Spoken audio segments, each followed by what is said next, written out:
정부가 오늘 가계부채 종합대책을 발표했습니다. 대출 한도를 줄여 다주택자와 투기 세력의 돈줄을 죄고 취약계층의 빚을 탕감해주거나 이자 부담을 완화해주는 내용입니다. 이번 가계부채 종합대책으로 다주택자와 다중채무자가 더 이상 빚내는 게 사실상 불가능해지면서 부동산 시장이 실수요자 위주로 재편될 것으로 기대됩니다. 청와대가 초대 중소기업부 장관 후보자로 지명한 홍종학 전 더불어민주당 의원의 인사청문회에서 여야 간 치열한 힘겨루기가 이어질 것으로 보입니다.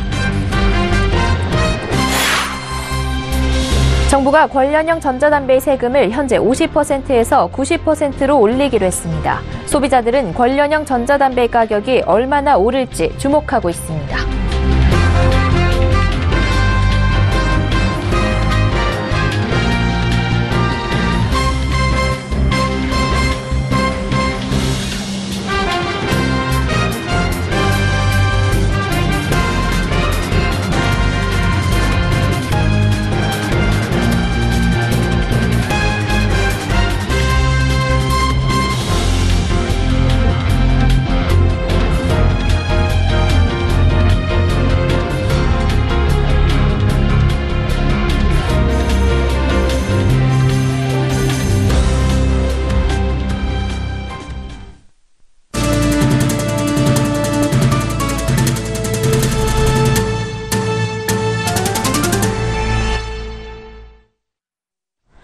시청자 여러분 안녕하십니까? 센 경제 현장 양한나입니다.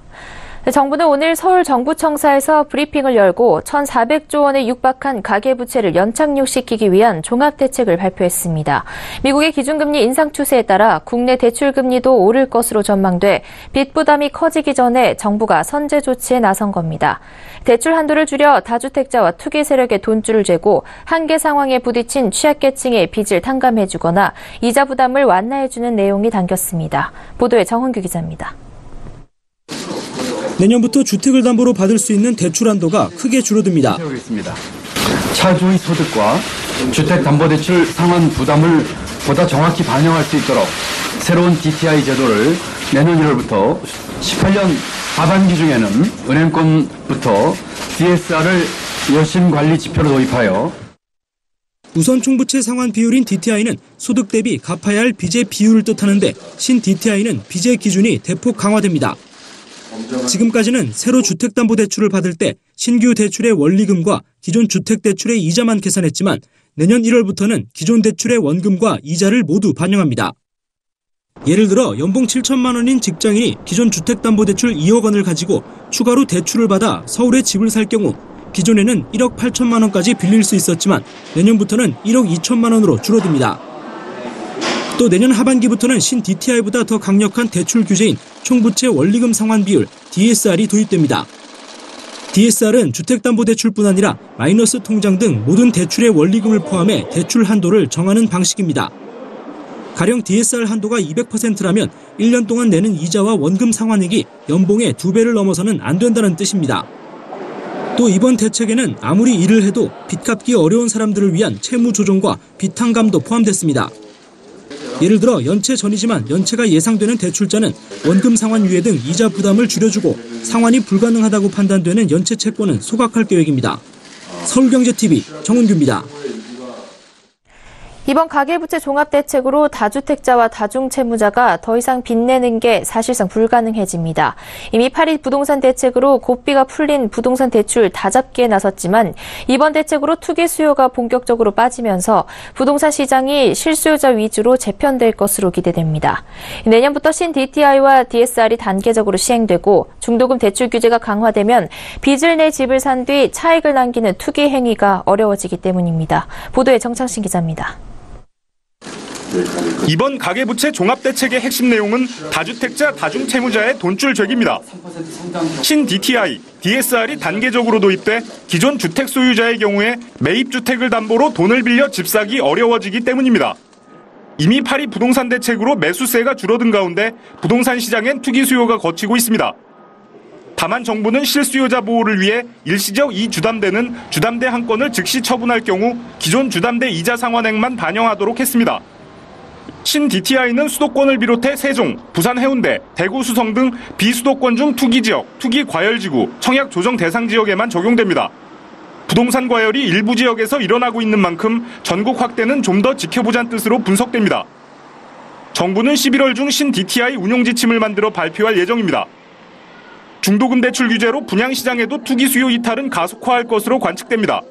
주택도시보증공사 등에서 중도금 대출 보증금액과 비율을 각각 기존 6억 원에서 5억 원으로 90%에서 80%로 낮추면 은행보다 금리가 높은 이금융권에서 중도금 대출을 받아야 합니다. 이자 부담이 커지는 만큼 아파트를 분양받아 차익을 남기는 게 쉽지 않다는 뜻입니다. 입지가 좋지 못한 곳의 분양 현장에는 미분양 물량이 늘어날 가능성이 커지고 이를 우려한 건설사들은 분양 물량을 줄일 것으로 예상됩니다.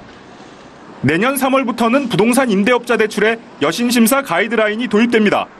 돈을 빌려 임대 사업을 할 때 연간 임대소득이 연간 이자 비용을 넘는지 따지겠다는 겁니다. 정부는 이 수치를 향후 규제 비율로 도입할 가능성이 큽니다. 돈 빌려 갭 투자하는 투기 수요를 막을 수 있을 것으로 분석됩니다. 정부는 내달 초쯤 다주택자의 임대사업자 등록을 유도하는 주거복지 로드맵을 내놓을 예정입니다.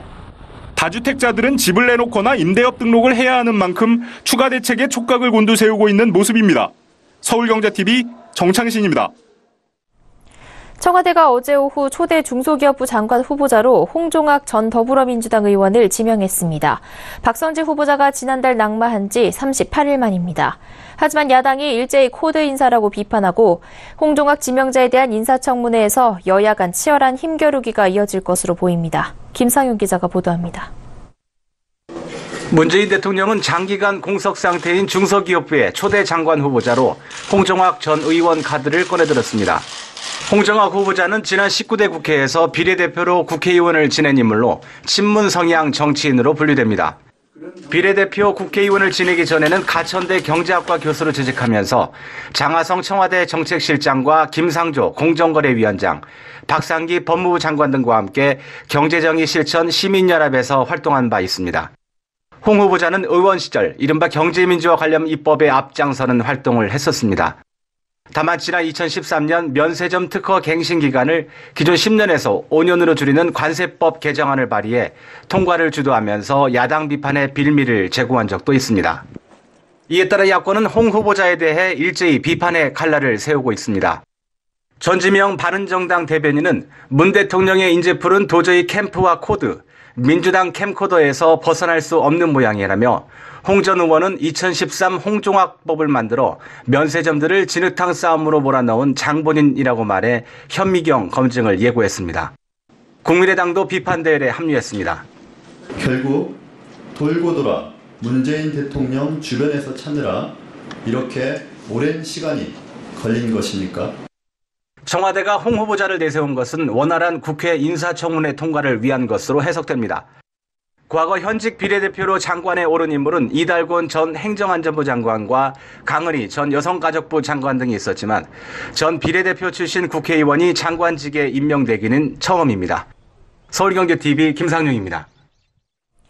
아이코스와 글로 등 최근 급속도로 인기를 모으고 있는 관련형 전자담배의 세금이 인상됩니다. 가격 인상이 불가피할 것으로 예상되는 가운데 얼마나 오를지 관심이 모입니다. 이보경 기자입니다. 국회 기획재정위원회가 관련형 전자담배의 개별 소비세를 현행 일반 담배의 50%에서 90%로 올리기로 했습니다. 또 기획재정부는 지방세와 건강증진 부담금 등의 각종 세금과 부담금도 일반 세금의 90% 수준으로 올리는 법안을 국회 기재위에 제출했습니다. 소비세를 비롯한 각종 세금과 부담금이 오르면 현재 1,739원이던 세금은 2,986원 정도로 인상될 것으로 예상됩니다. 이번 안은 빠르면 다음 달 9일 국회 본회의를 통과해 12월부터 적용될 것으로 보입니다. 이런 상황에서 관련형 전자담배 가격이 얼마나 오를지 흡연가들의 관심이 보입니다. 필립 모리스는 세율을 조정하면 가격이 5,000원 이상으로 오를 것이라는 입장을 내놓은 바 있습니다.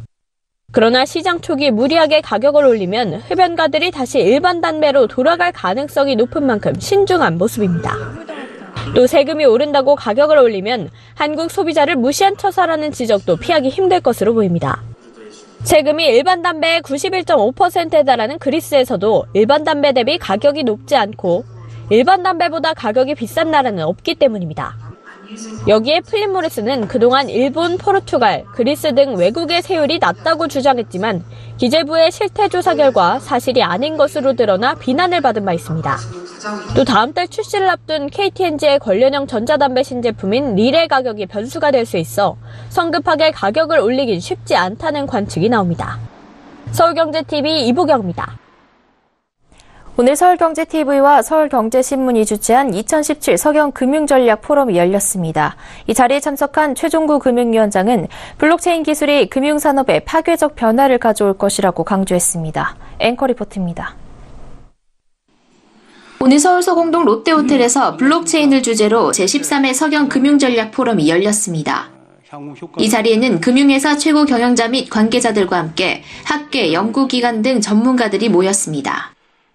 블록체인은 암호가 보관된 블록을 잇따라 연결하는 기술로 네트워크에 연결된 모든 참여자가 공동으로 블록을 기록하고 관리해 데이터의 위변조가 불가능하다는 특성이 있습니다. 기조연설을 맡은 최종구 금융위원장은 블록체인 기술이 금융산업에 있어 파괴적인 변화를 이끌어갈 신기술로 꼽히고 있다며 금융의 중개 방식은 물론 의사결정 방식까지 변화할 것이라고 전망했습니다. 많은 분들이 지적하고 있듯이 블록체인은 금융의 종전에 중개하던 방식을 완전히 바꿔버릴 것으로 보입니다. 그래서 중장기적으로는 금융 인프라에서 의사결정 방식까지 아주 매우 커다란 변화를 보일 것이라고 예측들을 하고 있습니다. 이어 특강을 진행한 최진민 한국 IBM GBS 전무는 블록체인은 근본적으로 데이터의 신뢰성을 보장하는 기술이라고 설명했습니다. 저는 블록체인이 금융산업에 가장 많이 쓰이고 가장 큰 변화를 이끌어낼 거라고 단언할 수가 있습니다. 또 사람들이 블록체인을 비트코인이나 가상화폐와 같은 개념으로 보는 것은 오해라고 지적하며 블록체인은 가상화폐를 구동할 수 있는 기반 기술로 가상화폐 외에도 다양한 사업 모델과 생태계를 구축하는 데 활용될 수 있다고 전했습니다. 서울경제TV 양은나입니다.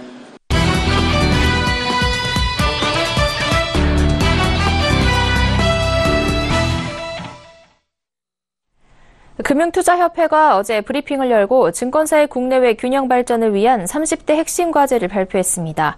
초대형 IB 출범을 앞두고 협회 차원에서 증권사의 역량과 역할 강화를 위해 팔을 걷어붙인 겁니다. 시행 가능성이 큰 개선안이 있는가 하면 은행과의 갈등 등으로 실현이 어려워 보이는 과제들도 있었습니다. 오늘 투데이 포커스에선 이 30대 핵심 과제에 어떤 내용이 담겼고 시행 가능성은 얼마나 되는지 금융증권부 김성훈 기자와 이야기 나눠보겠습니다. 안녕하세요. 네, 안녕하세요. 네, 금융투자협회가 증권사 발전을 위한 30대 핵심 과제를 발표했는데요. 우선 금투협이 왜 이 과제를 내놓은 것인지 설명해 주시죠. 네, 금융투자협회는 국내 증권사들이 해외 IB에서 밀리고 또 국내 금융시장에서도 역할이 제한되고 있는 현실을 극복하고 증권사들의 발전을 꾀하고자 이 혁신 방안을 발표했다고 밝혔습니다. 금투협 측은 국내 증권사가 자체적인 역량 부족 때문에 발전하지 못하고 있는 부분도 있지만 은행 중심의 구조와 경직된 금융 규제로 인해 금융 환경 변화에 제대로 대응하지 못하고 있다고 강조했습니다. 따라서 황영기 금융투자협회장이 언급해온 기울어진 운동장 문제가 있는지 금융정책과 규제를 분석하고 해외 기관, 전문가들과의 논의를 거쳐 완성한 것이 30대 핵심 과제라는 겁니다. 금투협은 애초에 100가지 과제를 설정했지만 시행 여건 등을 고려해 증권사 사장단과의 토론을 거쳐 30개를 뽑았다고 설명했습니다. 네, 그렇다면 이 30대 핵심 과제의 주요 내용은 어떻게 되나요? 네, 30대 핵심 과제는 크게 혁신 성장 지원, 기업 금융 강화, 가계 자산 관리 지원, 금융 환경 변화 선도의 4가지 방향으로 분류됩니다. 각 방향별로 7, 8개의 추진 과제가 담겼지만 황영기 협회장이 직접 꼽은 과제들을 살펴보면 우선 IPO 활성화 방안이 있습니다. 국내에서는 증권사가 상장하지 않은 특정 기업의 지분을 5% 이상 갖고 있으면 해당 기업의 상장을 주관하지 못하도록 하는 규제가 있습니다. 황 협회장은 지분을 가진 증권사가 주가를 과대평가하는 등의 문제가 생기는 것에 대한 규제지만 규제가 아닌 처벌 강화를 통해 풀어야 할 문제라며 미국 등 해외의 제도와 같이 규제를 풀어 IPO를 활성화해야 한다고 주장했습니다. 모험자본 활성화에 대한 과제도 있습니다. 현재 국내에는 상장이 어려운 우량 기업들을 위한 비상장 기업 증시인 KOTC 시장이 있습니다. 하지만 코스피, 코스닥 등과 달리 소액주주가 KOTC 시장에서 거래할 때에는 양도세를 내야 하는데 금투 여부니 때문에 소액주주 투자가 줄고 KOTC 시장이 활성화되지 못한다고 분석했습니다. 따라서 KOTC 시장에서의 소액주주 양도세 폐지를 추진해 비상장 우량 기업이 자금을 더 확보하고 성장할 수 있도록 지원하겠다는 것이 금투협의 계획입니다. 현행 퇴직연금의 대안인 기금형 퇴직연금 도입도 추진하기로 했습니다. 기금형 퇴직연금이란 퇴직연금을 개인별로 특정 금융사에 맡기는 것이 아니라 기금 형태로 모아 안전하게 운영해 보다 높은 수익률을 낼 수 있도록 하는 제도입니다. 황 협회장은 국민연금 등 연기금들은 가장 보수적인 방식으로 기금을 운영하지만 그러면서도 4에서 5%의 수익률을 낸다며 2% 내외의 수익률을 보이는 현행 퇴직연금 제도를 개선할 필요가 있다고 말했습니다. 네, 과제가 30개나 되는 만큼 시행 가능성이 높은 과제들도 있고 반면에 좀 추진이 어려울 것으로 예상되는 과제들도 있는데요. 우선은 시행 가능성 높은 과제들 어떤 것들이 있습니까? 예, 앞서 말씀드린 기금형 퇴직연금의 경우 올해 11월 국회가 열려서 통과되면 바로 시행될 것으로 보입니다. 또 초대형 IB 관련 제도들도 11월 국회 이후에 시행될 예정인데요. 이외에도 3호 시장과 전문 투자자의 확대, 또 IPO 관련 규제 완화, KOTC 시장에서의 소액주주 양도세 폐지, 기업금융특화증권사 선정 등은 중소기업 육성에 관한 정부 기조와도 일치하는 만큼 시행될 가능성이 높습니다. ISA 계좌 종류 확대와 로보어드바이저 비대면 이름계약 허용 등의 과제도 가계 자산 관리와 4차 산업에 관련된 사항이기 때문에 상대적으로 빨리 추진될 수 있을 것으로 보입니다. 네, 그럼 반대로 또 추진이 어려울 것 같은 과제들은 어떤 것들이 있습니까? 네, 증권사 업무 확대에 대한 은행과의 갈등이 아직 풀리지 않고 있는 만큼 관련된 과제들도 상대적으로 추진이 늦어질 것으로 보입니다.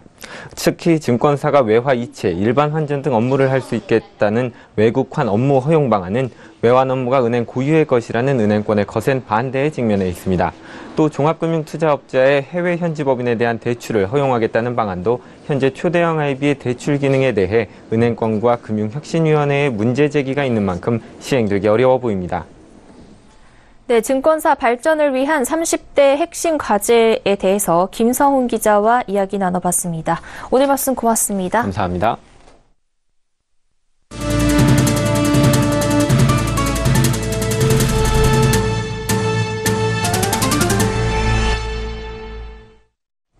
정부가 신규 원전 6기 백지화와 노후 원전 14기 수명 연장 금지 등을 통해 현재 24기인 국내 원전을 2038년까지 14기로 단계적으로 감축할 계획을 밝혔습니다.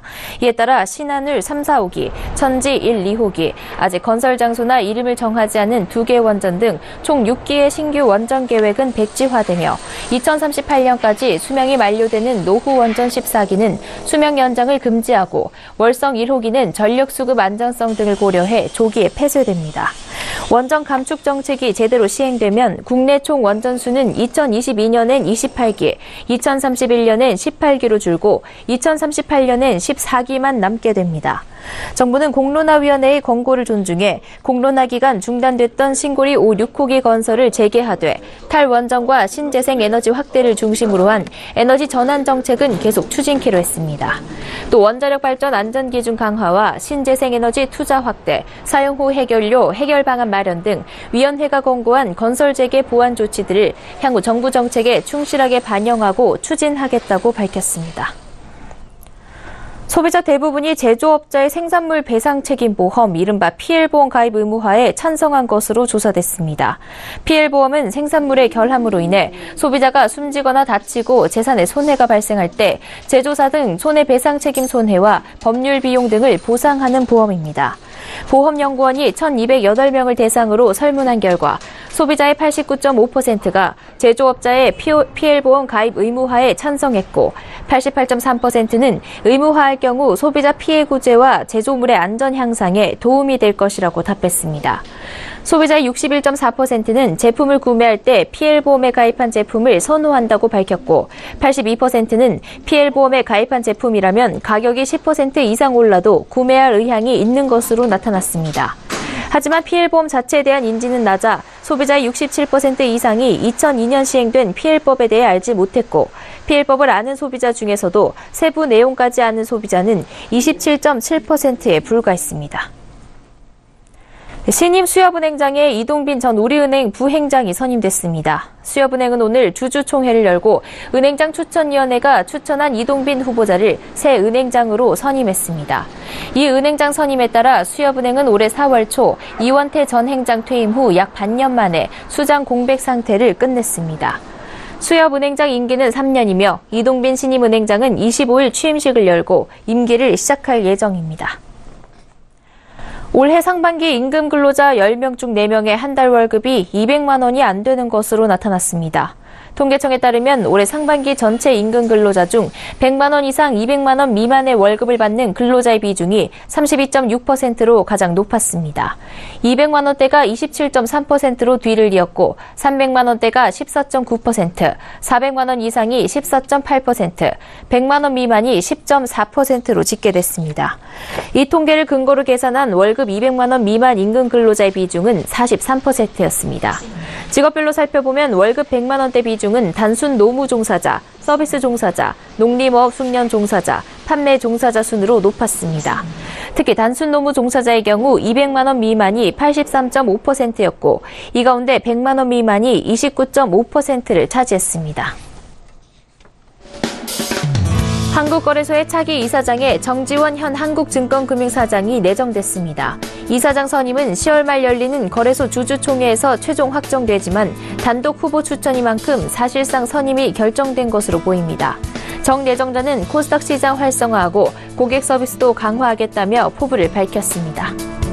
한국납세자연맹이 공무원 17만 4천 명을 채용해 30년간 유지할 경우 419조 원 이상이 든다고 주장했습니다. 앞서 국회 예산정책처가 제시한 327조 7,847억 원보다 90조 이상 많은 액수여서 정부의 공무원 채용 확대와 관련해 논란이 일 것으로 보입니다.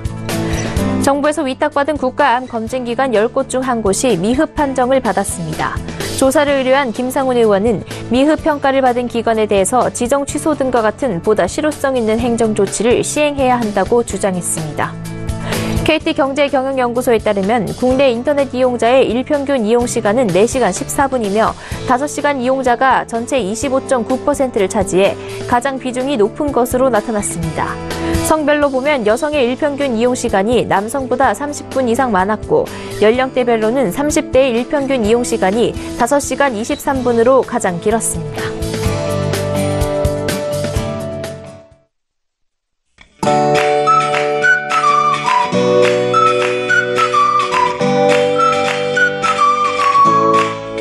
안녕하세요. K웨더 라이프스타일 예보 첫씨입니다. 요즘 가을 날씨 만끽하고 계신가요? 아침 저녁으로 쌀쌀해도 대부분 지역에 화창한 가을 하늘과 함께 활동하기 비교적 무난한 날씨가 이어지고 있는데요. 내일도 기온이 오늘과 비슷하겠습니다. 서울의 낮 기온 21도까지 오르겠고요. 계속해서 낮 기온 20도 이상 오르겠습니다. 다만 아침 저녁으로는 기온이 10도 안팎으로 떨어져 쌀쌀하다는 점 유의하시고 활동하시기 바랍니다. 현재 하늘은 전국이 대체로 맑은 모습인데요. 내일도 고기압 영향권에 들면서 대체로 맑은 하늘이 이어지겠습니다. 다음은 자세한 지역별 내일 날씨를 나절 예보를 통해서 살펴보겠습니다. 중부지방 대체로 맑겠고 한낮에 서울 21도까지 오르면서 완연한 가을을 느끼기 좋겠습니다. 동해안도 맑겠습니다. 낮 기온도 강릉 21도 등으로 높겠습니다. 남부지방 역시 대체로 맑겠습니다. 한낮에 광주 21도까지 오르며 따스하겠는데요. 역시 완연한 가을 날씨를 보이겠습니다. 물결은 동해상에서 최고 3m로 거세게 일겠습니다. 당분간 대부분 지역에서 대체로 맑은 하늘이 이어지겠습니다. 다만 이렇다 할 비 소식이 없어 대기가 건조해질 것으로 보여 화재 예방에 주의를 기울이셔야겠습니다. 날씨였습니다. 센 경제 현장 여기까지입니다. 시청해주신 여러분 고맙습니다.